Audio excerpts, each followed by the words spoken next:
bersimbah darah, mati di lantai semuanya. Dan sisinya itu ada di tangannya dia sambil nangis, dia teriak kehilangan cinya. Udah lah, intinya si Kureto ini berjuang keras gimana caranya supaya bisa ngalahin ayahnya, Shikama Doji. Buat yang mungkin lupa, Shikama Doji itu nama iblisnya Shinoa. Bulat, ribet gitu ya, penuh dengan twist. この番組はご覧のスポンサーの提供でお送りします。 Oke, saya Minasan, selamat kembali di Speak. Jadi kali ini kita lanjutkan kembali pembahasan manga Owari no Seraph. Kalau kemarin terakhir tuh berapa? 52 sampai 54 ya. Berarti sekarang 55 sampai 57. Jadi setelah kemarin kita tahu kalau Yuichiro dan kawan-kawan itu pergi ke mansionnya si Ferit di Osaka, terus banyak hal yang terjadi. Di situ Mika membuat pengakuan kalau dia tuh perlahan-lahan mulai memudar rasa kemanusiaannya. Apa yang terjadi setelahnya? Langsung kita bahas aja. Silahkan di like, share, subscribe kalau kalian suka pembahasan kali ini. Jangan lupa di follow Instagram Minasan Speak.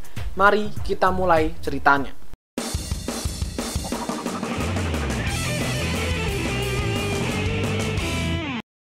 Kita mulai dengan kelanjutan dari kemarin di mansionnya si Ferit itu. Para tim Shinoa semuanya itu lagi pada makan-makan gitu kan, dan udah selesai makan semua. Nah kemudian si Mikanya itu terlihat kalau dia itu belum menyentuh darah di depannya dia. Jadi ada sebuah gelas isinya darah, itu sebenarnya punya dia buat diminum, cuman dia nggak nyentuh sama sekali. Nah si Yuichiro ngeliat itu terus bilang, kenapa kau minum ta? Kalau misal kau nggak mau minum itu nggak apa-apa, nanti minum darahku aja kok. Terus si Mikaela jawab, ya oke lah, aku minta maaf ya, cuman kelihatannya ya deh aku minum darah kamu aja. Nah kemudian cerita berlanjut, si Crowley itu kemudian cabut duluan, dia pergi ke ruangan lain, menuju ke ruang bawah tanah. Itu ada sebuah surat lagi dari Ferit. Isinya itu si Crowley disuruh hati-hati, pokoknya harus bisa menenangkan si Yuichiro dan yang lainnya, karena di dalam itu, di dalam ruang bawah tanahnya itu penuh dengan banyak tubuh-tubuh orang berharganya mereka. Dan pastikan jangan sampai ada yang terserang, jangan sampai ada yang tersentuh, karena semua tubuhnya itu tadi itu amat sangat sensitif, amat sangat rapuh. Jadi kalau kena kenapa-kenapa aja nanti bakal berbahaya, bakal membunuh mereka. Nah udah, setelah itu si Crowley-nya kembali ke ruang makan yang tadi, terus bilang, kita akan turun ke ruang bawah tanah, ada sesuatu yang mau aku tunjukin ke kalian, ada sesuatu yang dititipkan sama Ferit ke kalian. Terus dia melanjutkan, tapi ini agak berbahaya, sehingga aku sarankan beberapa dari kalian mending gak ikut ke bawah, terutama Yuichiro, karena aku sejujurnya belum ngerti gitu ya, nggak ngerti di bawah tanah itu ada apa, belum pernah lihat langsung. Cuman kelihatannya itu berisi mayat-mayat atau jenazah teman-teman kalian semua, orang-orang berharga kalian semua yang bisa dihidupkan kembali nantinya. Sehingga daripada nanti kalian malah emosional, malah nanti nggak bisa menerima keadaan, terus akhirnya malah mengamuk gitu ya, jadi mending nggak usah ikut. Tapi si Yuichiro-nya kekeh gitu, Yuichiro-nya bilang, aku tetap mau ikut ke bawah, aku tetap mau ikut turun karena aku mau lihat keluargaku. Tim Shinoa lainnya tuh pada nyegat dia, pada bilang gak usah turun Yuichiro, kamu tuh jangan egois gitu. Daripada nanti kamu malah mengamuk lagi, menggila lagi, malah melukai semuanya, mending gak usah gitu lah. Tapi Yuichiro tetap dengan keras kepala bilang, enggak, aku mau turun, aku mau lihat mereka. Nah si Crowley-nya bilang, oke lah gak apa-apa, kalau mau ikut turun silahkan, toh gimana pun juga hitung-hitung itu termasuk kayak latihan untuk mengendalikan Owari no Seraph-nya, mengendalikan iblis dalam dirinya Yuichiro. Kalau nanti kamu nggak bisa ngendaliin diri kamu, iblis kamu, jangan salahkan aku kalau nanti aku tebas, aku capek-capek. Nah kan setelah itu semuanya mau turun nih. Nah kepalanya si Akane itu yang di dalam tabung itu kan masih dipegang sama Yoichi. Si Yuichiro-nya bilang ke si Yoichi ini tadi, Yoichi, mana itu kepalanya Akane, aku aja yang bawa, aku aja yang pegang. Setelah sempat agak debat dikit gitu ya, si Yuichiro-nya kira ngebawa kepalanya si Akane, terus ketika ngepegang kepalanya itu dia bilang, aku minta maaf Akane gitu ya, aku udah meninggalkan kamu akhirnya pernah bernasib seperti ini, tapi jangan khawatir, aku janji aku akan membangkitkan kamu hidup kembali karena udah ada Owari no Seraph. Nah Mikaelanya yang ngedenger omongannya si Yuichiro itu bilang, nggak bisa Yu, nggak usah mikir kayak gitulah, manusia itu nggak akan bisa kembali hidup, kamu jangan mengulangi apa yang dilakukan sama si Guren. Nah si Yuichiro-nya tetap keras kepala, dia tetap bilang, aku nggak peduli dengan dunia ini, aku cuman mau semua orang yang aku sayang itu hidup kembali dan aku pengen hidup bersama dengan mereka. Si Crowley-nya dari belakang itu nyautin, oh berarti kali ini kamu bakal ngikutin langkahnya Guren ya, kamu bakal menghancurkan dunia, menghancurkan apapun, nggak peduli dengan apapun, selama bisa mengikuti ego kamu. Bener-bener sangat egois ya, udah kayak iblis aja. Terus si Yuichiro-nya ngejawab, aku nggak peduli mau dipanggil apa, mau dibilang iblis atau apa, pokok aku cuman mau hidup, aku cuman mau bersama dengan keluargaku. Semua orang di sini itu adalah keluargaku. Dan akhirnya mereka semua turunlah ke ruang bawah tanah itu tadi, ngelihat kapsulnya satu demi satu. Dan ketika Yuichiro itu ngelihat gitu ya, nerawang ke dalam kapsulnya itu tadi, dia nangis gitu. Semua teman-teman pantinya dia tuh ternyata ada di sini semua. Terus si Naruminya juga ngelihat teman-temannya dia, squadnya dia itu, dan si Crowley-nya sendiri juga terlihat dia itu kayak terhenti di satu kapsul, terus dia ngelihat gitu cukup agak lama, dan si Shinoa itu notice gitu, bilang itu siapa, kenalan kamu ta. Terus si Crowley-nya jawab ya nggak terlalu dekat gitu lah, cuman kenal aja. Nah kemudian si Shinoa lanjut tanya lagi, ngomong-ngomong kan kita nih tadi bilangnya mau mengendalikan Owari no Seraph-nya si Yuichiro, iblisnya si Yuichiro. Caranya gimana emang? Nah terus si Crowley-nya tuh nunjuk ke sebuah meja, itu di atas meja itu ada tumpuan buku semua. Terus si Shinoa ngeliat buku-buku itu tadi, terus dia sadar, loh ini kan buku-buku apa namanya, bisa bilang kayak buku-buku kelas atas lah, buku-buku pusakanya Demon Army. Dari mana kamu bisa dapat ini?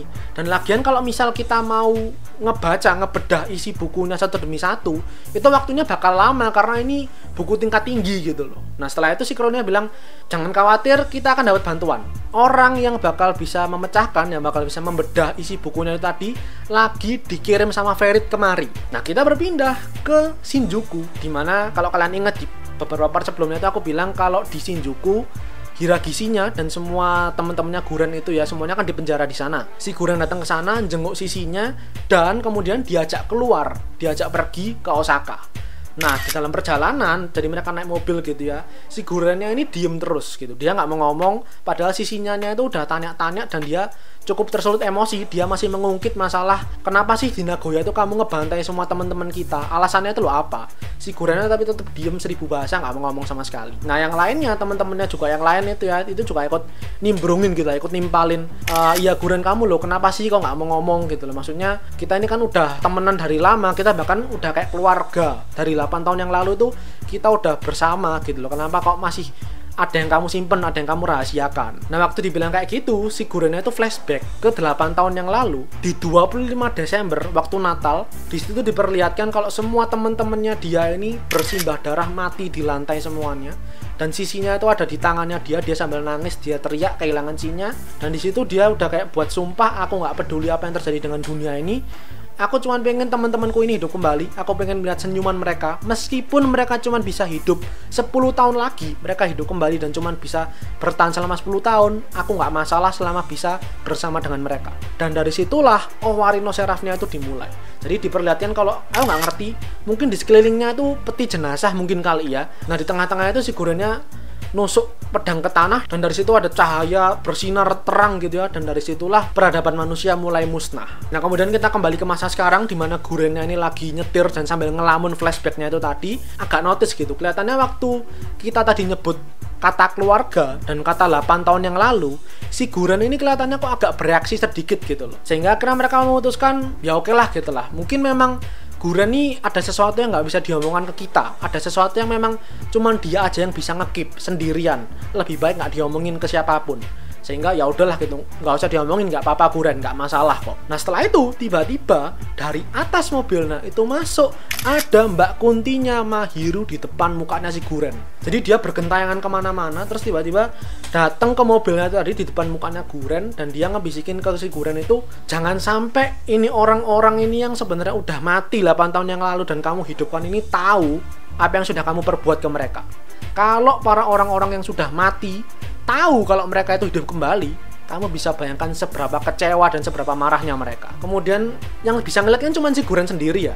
Guren harus bilang kayak, diem kamu, udah pergi aja. Terus yang lainnya kan pada bingung gitu ya, Guren ini ngapain kok ngomong sendiri gitu. Si Mahirunya kena keluar ke atas atap mobilnya. Nah di atas atap mobil ada si Byakumarunya Shinya itu lagi mejeng, lagi cilin di atas atap mobil. Sebagai sesama arwah tak kasat mata gitu lah ya, mereka bisa saling sama-sama melihat. Terus si Byakumarunya bilang, kamu jangan berani-berani nyakitin sisinya, kalau sampai sisinya kenapa-kenapa kamu aku serang. Tapi si Mahirunya juga bilang, kamu jangan berani bocorin atau bilang apapun kalau kamu ngelihat aku. Kalau sampai kamu bilang ke Shinya kalau kamu itu ngelihat aku di atas atap mobil ini, sisinya bakal aku bunuh. Dan setelah itu Mahirunya terbang gitu ya, melayang-layang kayak Mbak Kunti, dan dia pergi ke tempat eksekusi, bukan eksekusi, tempat hukumannya si Ferit sama Cruel Tepes. Jadi dia melayang-melayang di situ, dia ngeliatin si progenitor kelimanya Kailuk itu lagi nungguin gitu kan. Tapi si Kailuknya itu notice gitu, kelihatannya kok ada sebuah presence ya, ada sebuah kehadiran di dekat dia, tapi dia nggak ngerti apa. Terus dia ngeliat ke arah salibnya si Ferit, salibnya itu agak miring sedikit. Terus dia datang ke arahnya salibnya itu tadi, ngebenerin salibnya si Ferit. Nah habis itu dia ngerasa ada dari kejauhan tuh memang ada sebuah presence ini tadi loh, ada sebuah kehadiran yang nggak bisa dia rasakan, nggak bisa dia lihat. Maka dia langsung coba nyerang, dia cabut pedangnya, dia tebas ke arah lautan. Itu lautan kebelah sampai pelabuhan itu ada bagian kecil di ujungnya itu juga kebelah. Jadi itu mempertunjukkan seberapa kuatnya ini progenitor kelima. Tapi ya namanya arwah gentayangan, dia nggak nyerang siapa-siapa.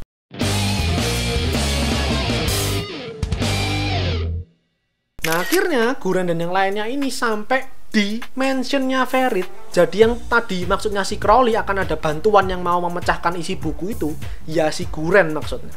Ketika semuanya udah turun gitu ya, tiba-tiba si Gurennya mau cabut pedang, terus dia bilang Mahiru. Tiba-tiba ada asap, semua teman-temannya Guren ini pingsan semuanya terjatuh, tertidur. Kecuali sisinya, karena sinyalnya ini notice gitu ya, dia itu kan udah agak awas dia kalau si Guren ini emang tingkah lakunya agak mencurigakan. Sehingga sisinya ini bisa selamat sendirian, terus dia nantangin si Guren, mau kamu tuh apa sih? Dan terjadilah pertempuran antara dua sahabat ini tadi, antara Guren sama sisinya. Nah menariknya si Mahirunya tuh bilang, wah seru sekali ya, ini ada pertarungan, ada perkelahian antara tunanganku dan orang yang menyukai aku. Nah tunangannya dimaksud di sini, aku nggak ngerti apakah Mahiru ini memang maksudnya serius atau cuman bercandaan aja, karena kan kelihatannya si Mahiru tuh agak selengean gitu kan orangnya. Sehingga ketika dia bilang fiancé atau seorang tunangan, yang dimaksud itu sisinya, dan orang yang nyukain, orang yang mencintai itu maksudnya si Guren. Dan akhirnya mereka bertempur cukup sengit antara si Guren sama sinya ini tadi, sampai akhirnya si Guren itu bisa ngalahin, bisa knockdown sisinya udah terkapar jatuh, dan akhirnya dibuat nggak sadarkan diri, dibuat pingsan sama si Guren. Si Gurennya masuk ke dalam rumahnya Ferit itu sendirian, yang lainnya dibiarkan tertidur pulas di halamannya si Ferit. Nah ini para tim Shinoa sama Crowley yang ada di bawah tanah kan ngerasa gitu ya, ngedenger kok rasanya ada keributan di luar sana ya, di atas tuh ada keributan kelihatannya. Nah ketika mereka semua ini merasakan kalau ada yang mendekat, mereka dengar ada suara langkah turun ke bawah, semuanya langsung pada cabut senjata, semuanya persiapan kalau barangkali musuh yang masuk. Tapi ternyata itu adalah Guren gitu kan, dan yang lainnya semuanya kaget gitu, kok Guren kemari, terutama si Yuichiro, karena Yuichiro-nya kan ya khawatir sekali, sayang sekali dengan si Guren ini tadi, kok kamu ada di sini gitu kan. Terus sudah intinya si Guren menjelaskan keadaan yang ada, kemudian si Yuichiro juga bilang, aku udah ngerti apa yang terjadi 8 tahun yang lalu, kamulah yang melakukan Owari no Seraph, semuanya itu udah diceritain sama si Ferit, nggak ada masalah gitu ya.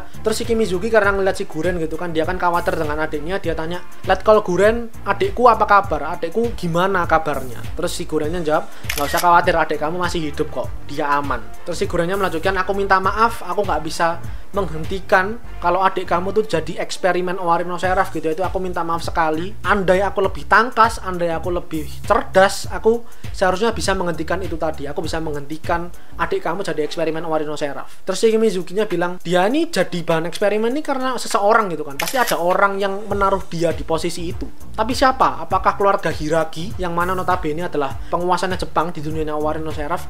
Apakah mereka yang bikin adikku itu jadi seperti itu, bernasib seperti itu? Nah si Guren akhirnya intinya menjelaskan kalau bukan, memang betul kalau kita ini maksudnya kesannya kayak diperintah sama keluarga Hiragi karena mereka adalah kayak penguasanya. Tapi sebenarnya mau Kureto ataupun Hiragi Tenri, mereka semua itu sebenarnya bukan apa-apa. Mereka semua juga adalah pion.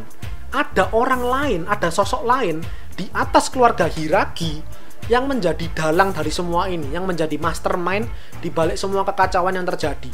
Dan itu aku sendiri jujur aku belum ngerti itu siapa orangnya, siapa sosoknya itu tadi. Nah kita berpindah ke Shibuya. Ada apa di Shibuya? Aku akan coba ingatkan kalau nggak salah di part 2 atau part 3 ya. Di situ tuh aku ceritakan kalau si Kureto itu pergi ke Shibuya buat mengambil alih Japanese Imperial Demon Army dari ayahnya, si Hiragi Tenri. Nah, si Kureto ini dalam perjalanan dan sudah sampai dan sudah perang di sana. Jadi terjadilah perang ini ya, konflik internal antara yang memihak Hiragi Tenri sama orang yang memihak Hiragi Kureto. Pokoknya si Kureto ini melaju terus, semua pasukannya ya bertempur gitu ya, tapi dia terus melaju mau ke ruangannya ayahnya. Sampai akhirnya dia sampai ke ruangannya ayahnya, dan si ayahnya ini si Hiragi Tenri udah nungguin dia juga, udah disambut sama dia. Majulah akhirnya si Kureto dengan Raimekinya dia tuh ya, coba diserang. Dan menariknya si Tenri ini kan ditebas kepalanya, tapi lehernya dia itu isinya rantai, sama kayak si Saito sebelumnya. Jadi ada rantai-rantai keluar dari tubuhnya dia. Udah lah, intinya si Kureto ini berjuang keras gimana caranya supaya bisa ngalahin ayahnya. Tapi si Kureto ini agak kesulitan, sampai si Sanggu Aoi, si asisten itu ya, sekretarisnya dia tuh, kakaknya si Mitsuba tuh, mau diserang sama si Tenri. Sehingga kan agak ke distract gitu ya, si Kuretonya agak teralihkan, dan tiba-tiba ditebas tangannya dia. Tangan kanannya dia ditebas pakai rantainya si Tenri. Udah tertebas kayak gini, berarti si Kureto ini bakal kalah gitu. Tapi tiba-tiba enggak, si Kureto ternyata punya rencana cadangan. Jadi dari kejauhan, beda gedung, dia nyiapin Oarino Seraph. Dari sana itu kayak di sniper, mau ditembak gedungnya ini tadi, gedungnya GIDA, targetnya si Tenri ini tadi. Keluarlah akhirnya itu Abaddonnya itu ya, Oarino Seraphnya, iblisnya tuh langsung dari mulutnya nembakin laser ke arahnya si Tenri, ke gedungnya GIDA sampai hancur lebur. Dan si Tenri-nya sendiri udah kebelah dua, bagian bawah tubuhnya itu hilang karena kena tembakan. Melihat kesempatan itu tadi, si Kureto langsung cabut pedangnya dia ambil pedangnya, langsung ditusukin ke ayahnya sampai menancap di tembok gitu ya, terus bilang, udah berakhir ayah, kamu udah nggak bisa apa-apa lagi. Terus si Kureto ini lanjut bertanya, sama dengan topiknya Guren ini tadi, siapa sih orang yang ada di balik semua ini? Siapa sih dalang yang mengendalikan kita? Siapa sosoknya? Kamu tuh dikendalikan sama siapa? Nah, si Tenri ini pokok menjawab, nanti kamu akan ketemu sama dia. Dia itu adalah seorang dewa kuno yang selalu menghantui klan Hiragi selama puluhan tahun. Aku percayakan klan Hiragi sama kamu lah yang akan menjadi kepala klan selanjutnya, dan kamu pasti akan bertemu dengan si dewa yang aku maksud ini tadi. Dan akhirnya si Hiragi Tenri ini kalah, mati dia. Nah, tiba-tiba ketika si Kuretonya lagi nusuk si ayahnya ini tadi, di gedungnya itu muncul sebuah bayangan, terus muncul seorang sosok kayak seorang malaikat gitu. Dan inilah dewa yang dimaksud sama si Tenri ini tadi. Nah, si Kuretonya bilang, oh kamu ya berarti dewa yang dimaksud sama ayahku. Kamu akan aku musnahkan dengan Oarino Seraph. Nah, si Kureto punya rencana lagi. Oarino Seraphnya tadi itu nembakin ke arahnya dia, nembakin ke arahnya si dewa ini tadi, si dewanya ini tadi, untuk memusnahkan si dewanya ini. Nah, tapi tiba-tiba si dewanya itu bilang, berhenti. Itu iblis Oarino Seraphnya berhenti beneran. Terus dia bilang, dia melanjutkan, apa-apaan rencana kamu itu? Kamu nggak ngerti tak? Kalau itu loh, eksperimen Oarino Seraph itu dilakukan sama manusia atas perintahku, sehingga ya itu punyaku, dia akan mematuhi semua perintahku. Terus dia melanjutkan, sekarang karena Tenri udah mati, aku akan lanjut menghantui, menggentayangi kamu Kureto. Terus dia ngulurin tangannya itu sampai masuk ke dadanya Kureto gitu ya, masuk gitu. Nah, si Kuretonya berusaha untuk melepaskan diri sambil dia tanya, kamu itu siapa? Nah, si dewa ini tadi, sosok dewa ini tadi bilang, kamu mau tahu namaku? Namaku adalah Shikama Doji.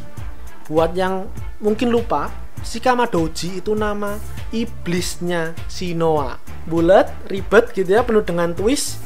Kita akan bahas lebih lanjut nanti di part selanjutnya. Silahkan di like videonya kalau kalian bahasan kali ini. Jangan lupa berkomentar, di-share juga teman-teman kalian supaya lebih update dengan Oarino Seraph. Dan terakhir, jangan lupa di follow Instagram Soundspeak dan subscribe buat kalian yang mau menikmati lebih banyak konten anime dan manga dari channel Soundspeak.